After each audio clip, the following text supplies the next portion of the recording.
So we got 12-inch radius, and then we times that. You could think of this as tangent or factor for the angle of cut. Okay.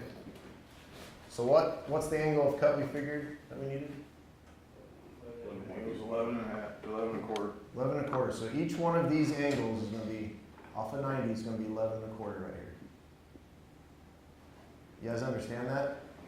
So we got 11 and a quarter there, we got an 11 and a quarter there. 11 and a quarter, 11 and a quarter, 11 and a quarter. Right? 8 times 11 and a quarter times 8 is going to equal 90. Okay, so we figured we have 11 and a quarter. So we're going to do our radius times the tangent or the factor for 11.25. So an easy way to do it is take out your phone, if you guys got a new phone. Turn your calculator sideways. We got all the fancy trigonometry stuff. Type in 11.25. Hit the tangent button. 0.1, basically 0.199. So we're doing 12 times 0.1. What's that equal? 2.386. And a bunch of numbers after that. Okay. So is it just your angle of cut constant?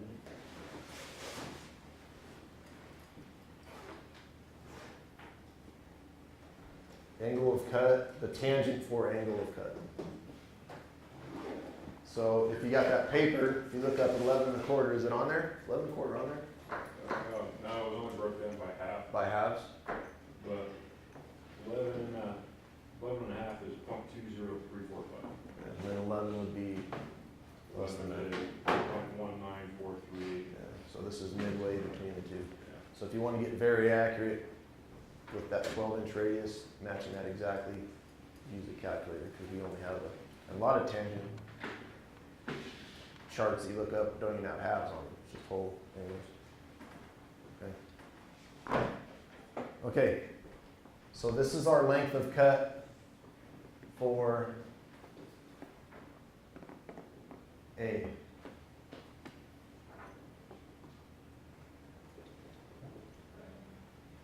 So from the center line of this end one, 2.38.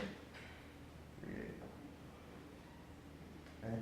So remember I told you this was A. Okay. To find length of cut for the, and so this one here is the same way. To find these ones, B is A times 2. So all of these lengths are going to be double what that one is, what our end ones are. So this factor that we're doing to find this is going to be the distance to center line of our ends. And then for our intermediates, we're going to double that number, and that's going to be the length. So if you measure these ones that I did earlier, if I did them right, so this is going to be 2 3/8. Okay, so these should be twice that, which is what? 2 3/4. 4 3/4. Or, yeah, 4 3/4. Sorry. Okay.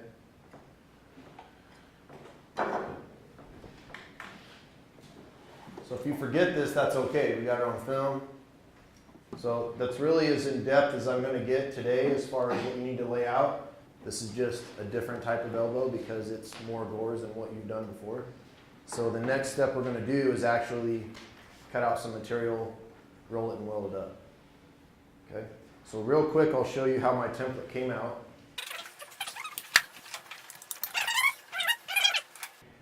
I'm going to draw your 4-inch pipe on here, so the dimension in between here is going to be 4. Find center, or the midpoint between these 2 points. That's going to be the pivot for our compass. we're gonna draw a half circle on. You can continue that line through to find midpoint of the circle if you want. Then we draw our angle on here. What's the angle that we figured we needed? 11 11 and a quarter. So in here is 11.25. Okay. Next we divide this half circle up equally. Remember that? So we got 1, 2, 3, 4, 5, 6, and 7. Right? And we transfer these lines parallel with these edges. Transfer them straight through our miter or our angle. And then from these points,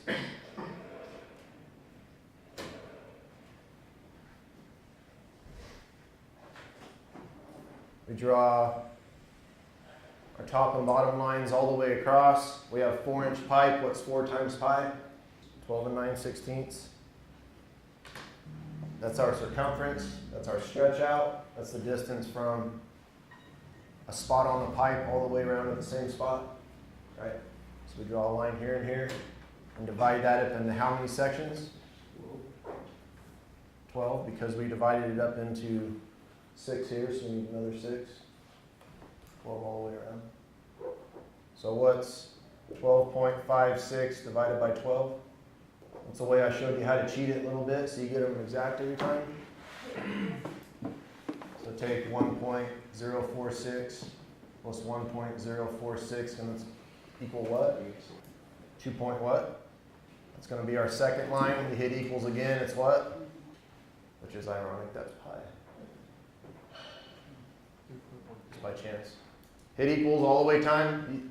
It'll make you all the way to the end. You'll have a perfect division every time. Okay? So once we have this divided up into 12 sections, here's what I want you to do that you've done that you haven't done yet, or I think John has done it this way. I want you to start with 4. Okay? So if you'll notice the shape of how mine came out, looks like a fish. I started with 4. This point here is going to be the first point that you're going to start and end with.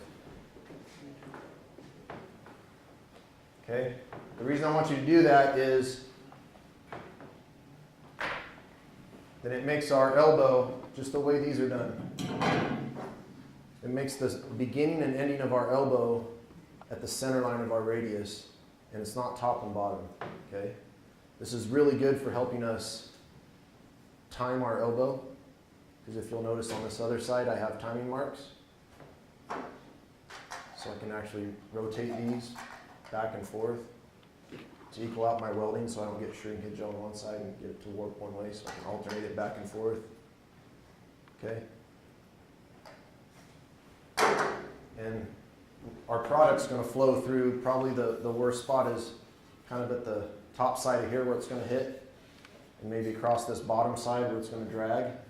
So if we don't have welds there, it's going to be more consistent flow for whatever's flowing through there. Okay, so that's the key to this one, as opposed to what we've done before, is start with 4 and end with 4. Okay, so you'll go 4, 3, 2, 1, 2, 3, 4. That's going to be our center. You'll want to mark that one because that's how you get your timing mark. That's 180 degrees around our pipe. So make a note of that one. 5, 6, 7, 6, 5, 4. That's your end one. Okay? Makes sense? Who's got a question on that?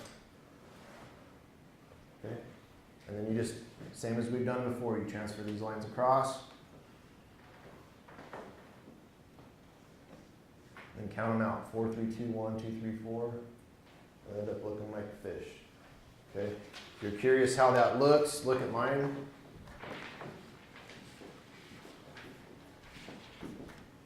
You'll notice on mine as well, I put a fold line in here. Okay? Okay, so our length of cut that we figured, that 4 3/4, this is 4 3/4 from here to here. That's 4 3/4.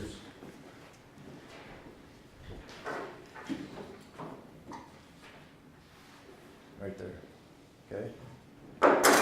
Go half of that, 2 3/8. It's right there, okay? I'll show you a few tricks today to speed up the process of creating these. But you'll notice if you look at my paper, I didn't lay out a top and bottom, okay? I laid out my top, I laid out one miter, and I used that to fold in half, make one cut, which creates both my sides, okay? So you don't have to lay out top and bottom, you can, but if you just lay out one side, and then go 4 3/4, and half of that is 2 3/8, and then fold it on that, and cut along that line that you laid out, then you have your template cut for both sides. Okay. Does that kind of make sense? A lot, a little? Okay. So what's the length of what's our stretch out? 1.56. Here's the first little trick to speed it up. Cut your parts out 12 9/16 on the shear.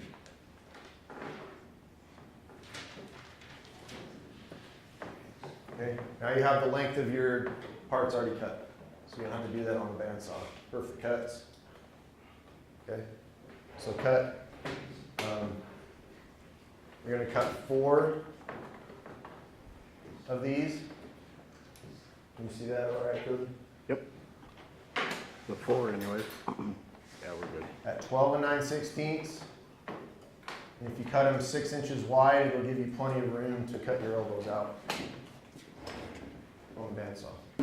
Okay, taking a few minutes to do this will save you 20 or 30 minutes, just because you'll see why.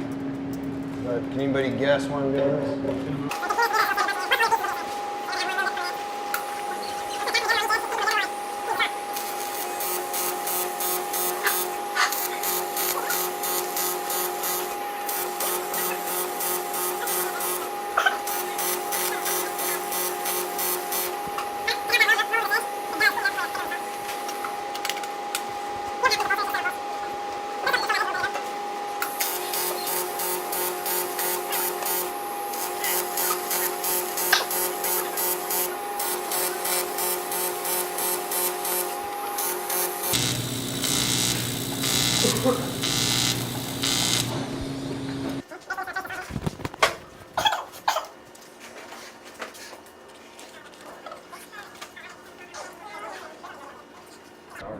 Make sure you mark this halfway point, the midpoint, 180 degrees around your pipe, because you'll need that. I'd recommend not drinking as much coffee as I drank today when you go to trace this out. Kind of shaky. So the first thing I do is make these cuts. I call these timing marks. So if you ever hear timing marks, it's what it means. It's somehow you're lining up, you're indexing something. Make sure we're on the right speed, which we are. We're still set for aluminum. I'm going to make these timing mark cuts first.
Don't leave the saw yet.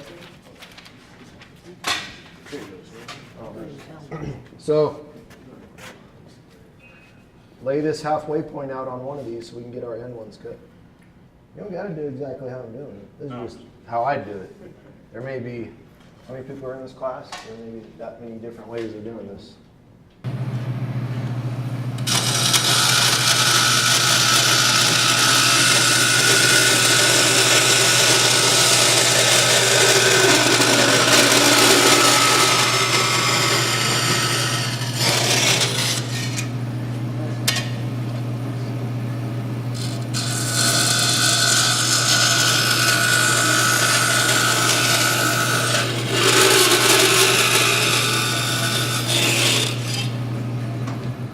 Okay, now we can go roll them.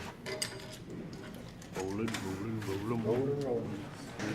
So you remember we were rolling cones on this last time?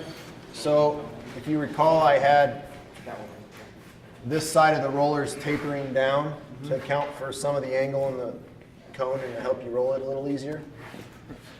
These are all parallel to each other now, because we don't want these rolling different from one side to the other. So I adjusted these to where you have a parallel gap on all three rolls. They're all the same distance from each other all the way around. Okay. You can't make this in one roll. This is a slip roll. Okay, this is a slip roll. So that means this material isn't being pinched in between here. It slips a little bit. There's some give. There's some movement. So you can't make all of this in one roll, unfortunately. If you try to roll it, if you try to run it through, and it doesn't roll it at all, then obviously this roll is too far down. If it won't grab, then it's too far up. You're trying to do too much at once. I don't know if I showed you guys this, but you can check this gap with your, as long as there's nobody standing there ready to roll, you can check this gap with your fingers to get you close. Just be very careful there's no way that somebody's going to come by and start rolling that, especially a power roller. Somebody come by and step on the foot pedal while you're doing this. Not a good idea. So make sure you're real safe with that. Okay. This needs to be a little loose on your material. Okay, it's a little snug there. Loosen that a bit.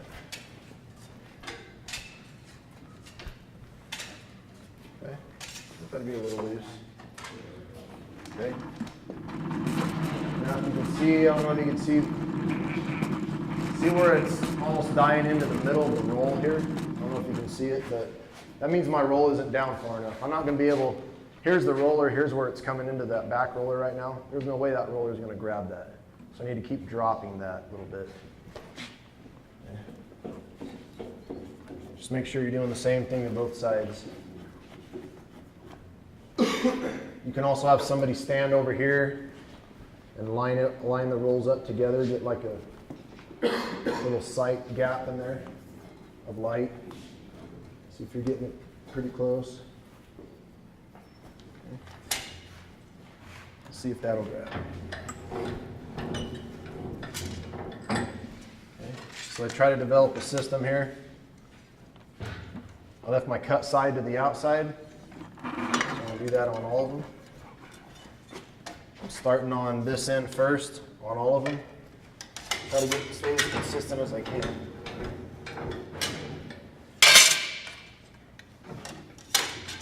Make sure the end of this isn't tipped when you start. It's touching that roll all the way across. You start getting a twist to it like that. Okay.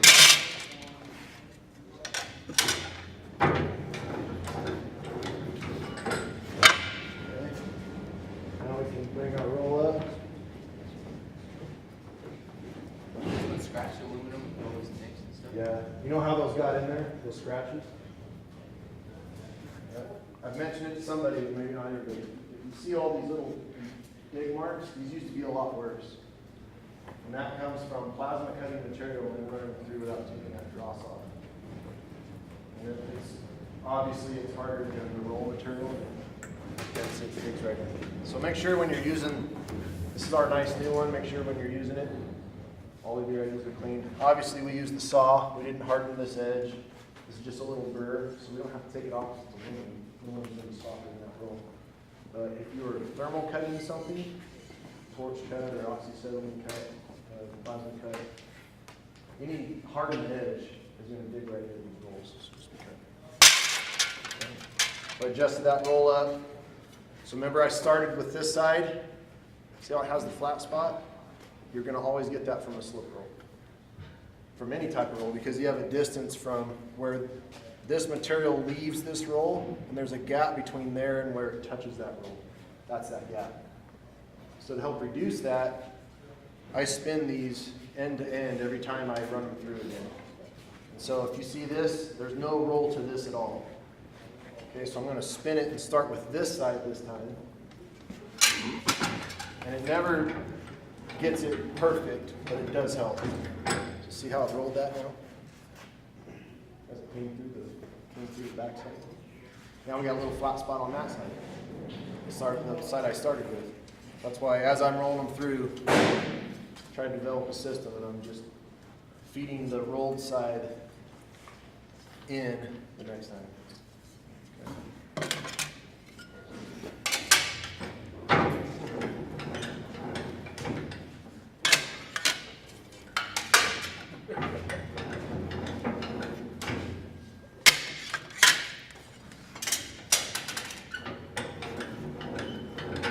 If I didn't keep these together, these are the same dimension as this.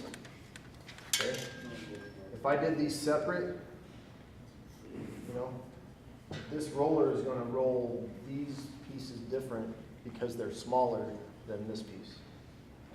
Because this requires more pressure from the roll to get that curve than these did. So these will actually roll tighter if you separated them. If you ran them through one by one, these will roll tighter than these on the same setting. It's weird, but it happens. That's how it works. So it's faster, plus if I keep them together, I keep all my adjustments the same. Okay.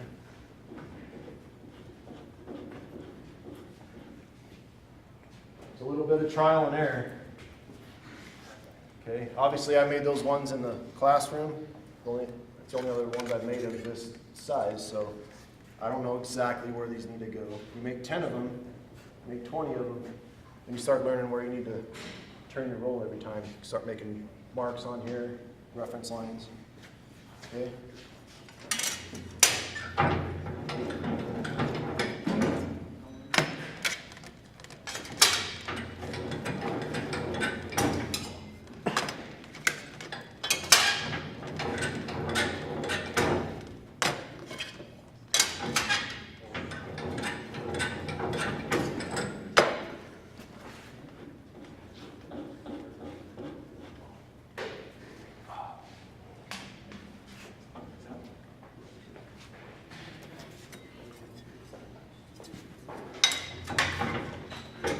That's pretty snug.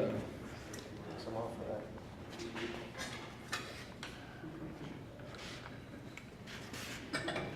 You want to overroll it.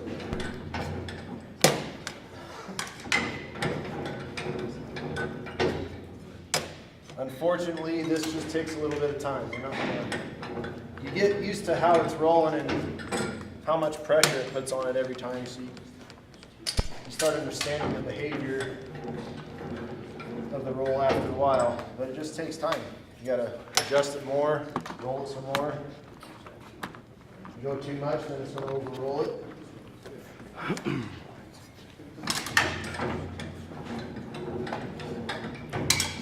Break. Battery's dead. And this thing? That thing right there.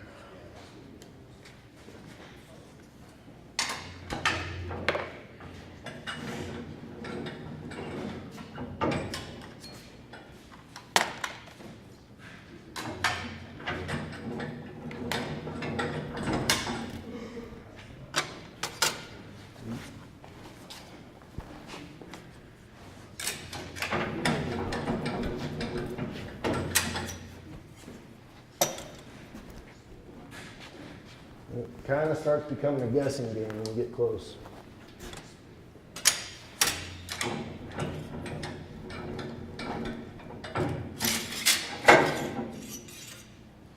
Okay, want to go more than that, obviously. So you got a couple options. I did one, that wasn't enough. I could do some more adjustment, get these 3 done, then go back. This isn't gonna be exactly what these end up now because I already rolled some. So you can roll them all through that and then have the same adjustment the next time, or do one and then hope that these get right and then come back and touch that up. I don't like to do that because I've already rolled this now, so when I adjust this some more and run this through that same setting, they're not gonna match. It's weird how that works. I'm gonna run them through all the same.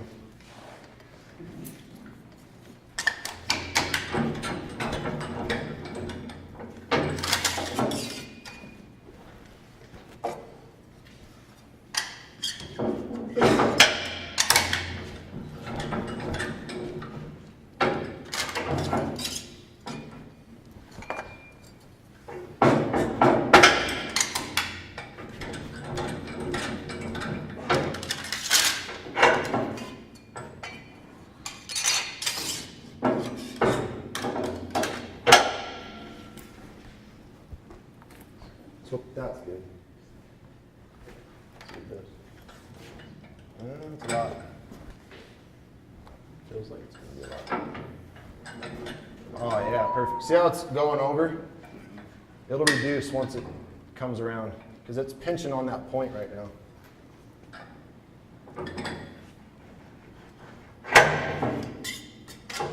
Okay, perfect.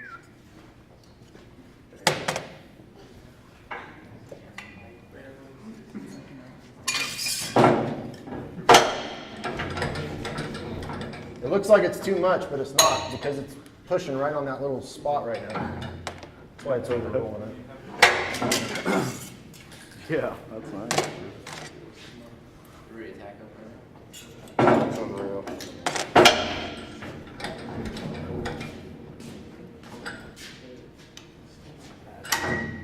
Don't double feed those or you'll put a big old crease in there. So those come together. That one actually rolled a little harder, which is fine. It's not enough to ruin it. Was that because of the slit in the middle? Yep. Cut in the middle. That's the only difference. So we took a little bit of a strength out of it as opposed to the other ones. Crazy, huh?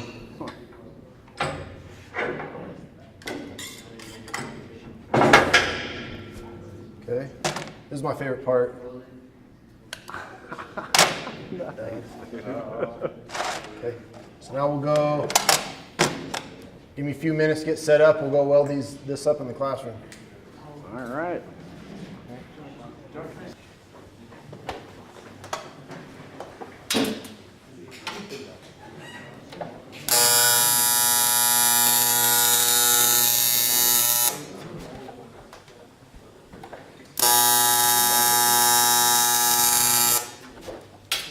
This one I'm going to tack end, and middle, just so it doesn't move once I start fitting it up.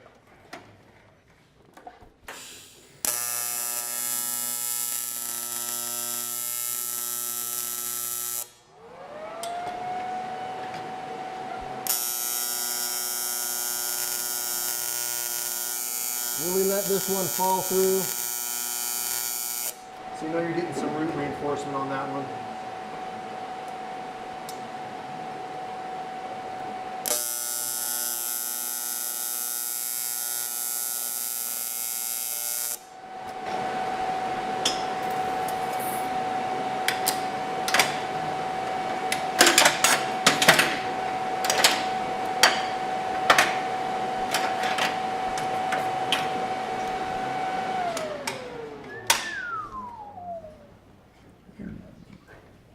Remember, you can use that clamp to twist those parts around, get them just where you want them.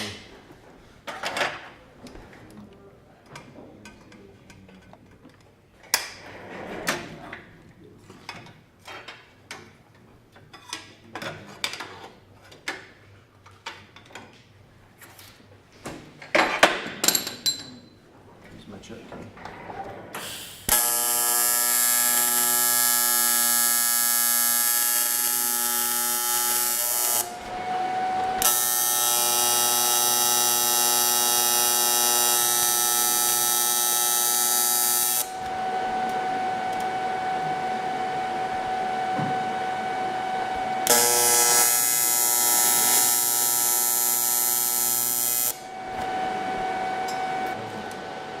When I tack this middle one, by the time I'm done tacking, has a gap on this side spread out from this expanding. And then you watch it, even though it's clamped, you can see it come back together. Kind of has it closed.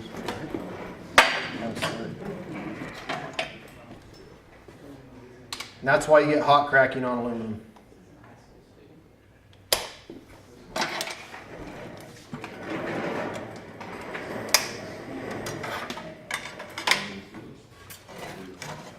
Be able to see that gap right there or not.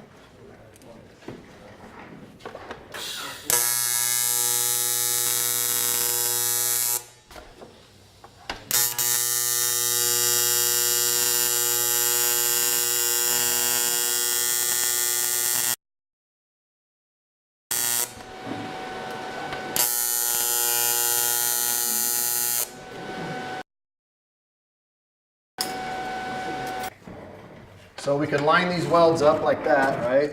Or we could alternate them. We have a timing mark now. Remember we put that cut? So we know we can place that right on that weld. And it should line up with the weld on this side. You're always going to have to move this around a little bit. These don't come out perfectly round out of the roller. Okay? I'd recommend tacking the outside first and then the inside, because the inside you can always pull in. You tack the inside first and it starts moving on you, it's hard to bring that gap together. It's harder because it's harder to get a clamp on it or something like that. So I'd recommend doing these outside ones first. You can, center these up, that timing mark with the weld, that timing mark with the weld, and start in the middle. That's what I like to do, where you can start on one side, work it around. So we'll do both.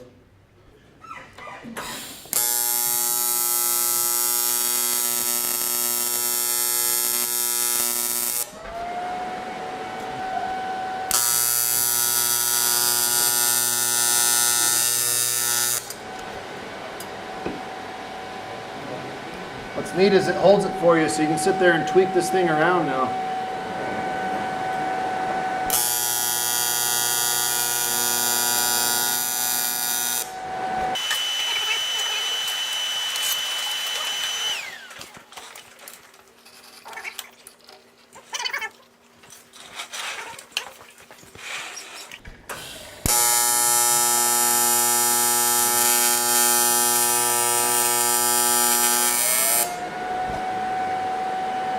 Okay, that was an outside tack, got a little keyhole there. You can actually, if you had a short back cap, you could tack to the inside too. Cool thing about doing that is you're not blowing over your tack, so it gives you a better appearance on your weld.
As you weld it, it will shrink in more too, because there's more pull from this side than that side. So I definitely make a note of that. Make sure you're doing 11 1/4.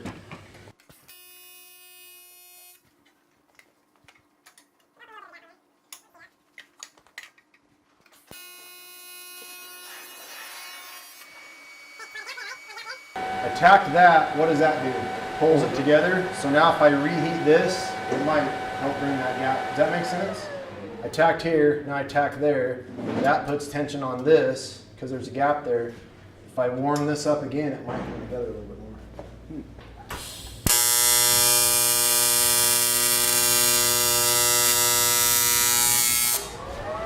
this one again. 'Cause now it's pulling on this one.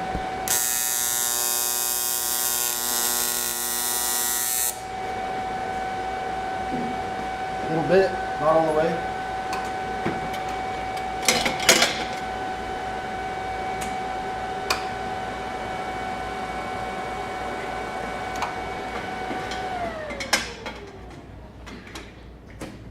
You gotta be a little careful. This will slip out of that chuck if you get a little carried away with it. It did come together because now we're touching here again. Nice.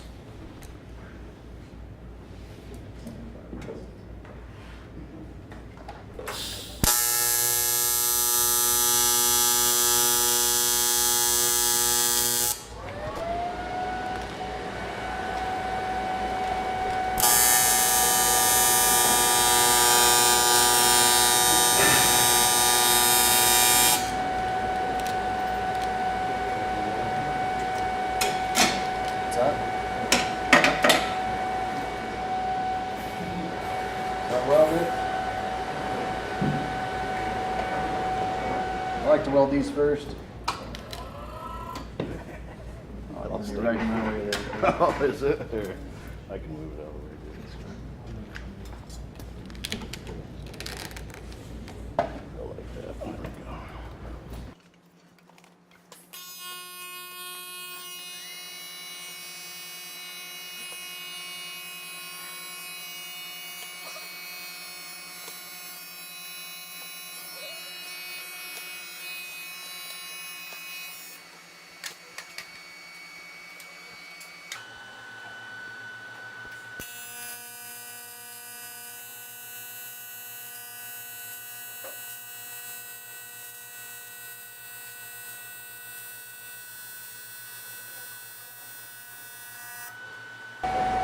If you don't get the crater you like, you can always come back and touch it up.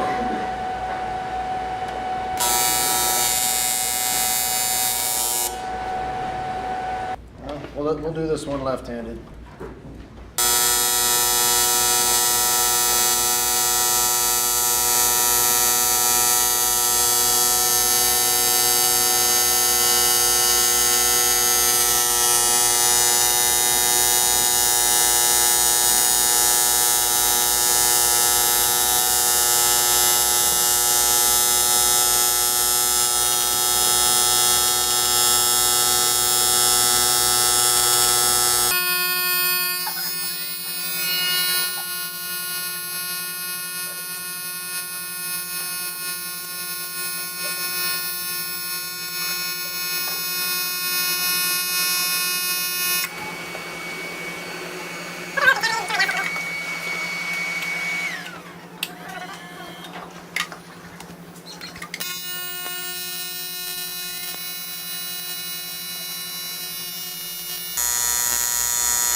Yeah.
Hey.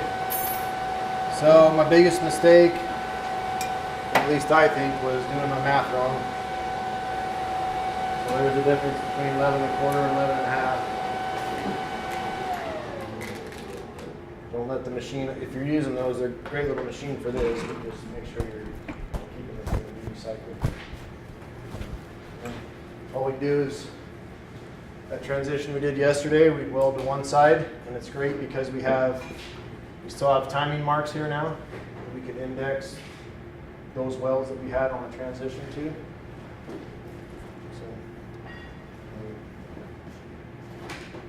So, I think it's, if you can think of these type of things, I'd recommend really using this at least for something in this class.